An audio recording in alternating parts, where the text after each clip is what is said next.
over the years there have been several break-ins at the tomb, which is the headquarters of the Skull and Bones at Yale University. The artifacts which have been found have included membership lists of another secret society which operates on the campus called the Scroll and Key. Now, it seems pretty obvious as we research this material that the Wolf's Head, Phi Beta Kappa, the Scroll and Key, and Skull and Bones are all different flavours of the same Bavarian Illuminati secret society.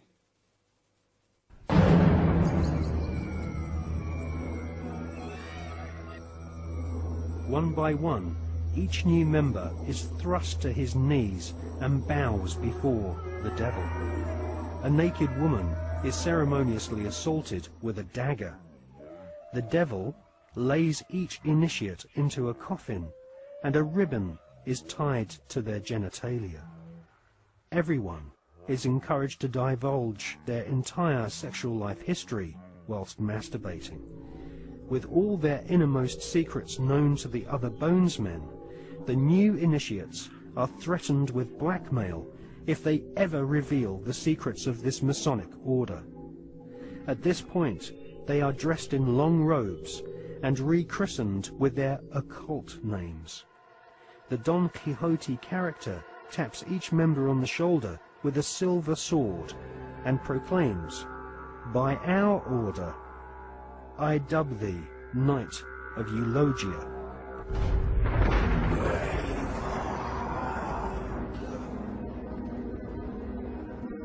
We can exclusively reveal that George Bush Sr.'s occult name is Magog, which is the name of the evil army commanded by Satan to visit Earth and destroy the kingdom of Christ.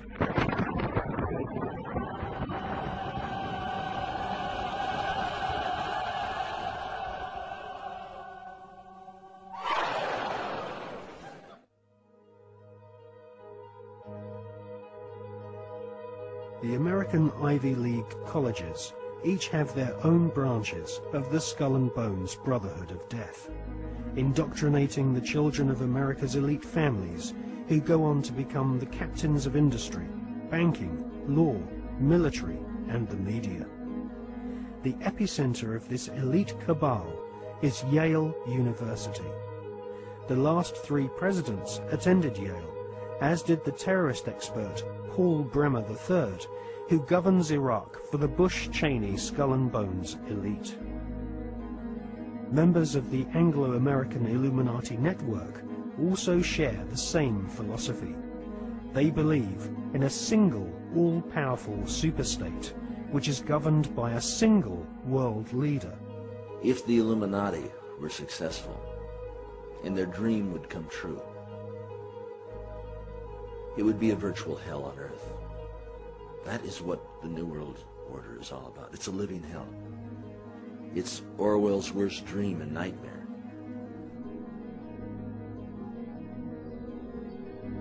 Well, to understand the philosophy of the Skull and Bones Society, you have to understand the philosophy of 18th and 19th century Germany with people such as Hegel. Now, the dialectic system, the dialectical political system, was not devised by Karl Marx. It was actually developed by Hegel, Fichte, and also contributed to by Kant. These German philosophers believed that you could create change in society by conflict. And this could be, for example, political conflict, the conflict between left and right. From this conflict, a new political system would come about, and this would be a synthesis of the two views. Now, that sounds pretty innocent, but in actual fact, the dialectical system is used in military combat as well. And Hegel's plan, which is being actually carried out right now, is to create conflict, to create wars. And through the creation of wars, several things happen. First of all, the companies which manufacture the missiles, the guns, the bullets, the uniforms, and all of the paraphernalia to do with warfare, all make huge profits. Secondly, there is a culling of the male population. Since the 1950s, we've had several reports from think tanks that feed information into the European Union, the British government, and also the American government, which are recommending depopulation. And there is several plans which we believe have been put in motion right now. And obviously war is one way of depopulating the planet. Now, in addition to creating false conflict and engineered wars, the Hegelian philosophical system, which is being followed by the Skull and Bone Society at Yale and also the group at All Souls College at Oxford University, the Hegelian system also requires complete and utter obedience from everyone in society. The idea of freedom, freedom of thought, freedom of the individual to choose what they want to do with their lives doesn't come into play at all under this German Hegelian system. In actual fact, Hegel says that the individual should be 100% obedient to the state, and the state should take on the image of God. Now, in the Hegelian system, the state is all-powerful, so we should ask ourselves, what is the state? Well, the state is the elite.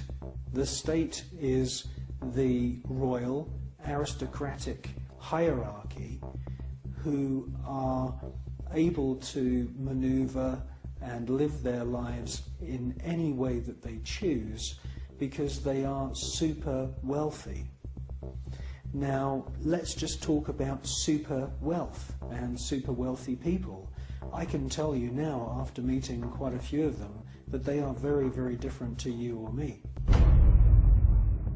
When I'm talking about super wealth, I am not talking about Puff Daddy who has allegedly 3 Bentleys.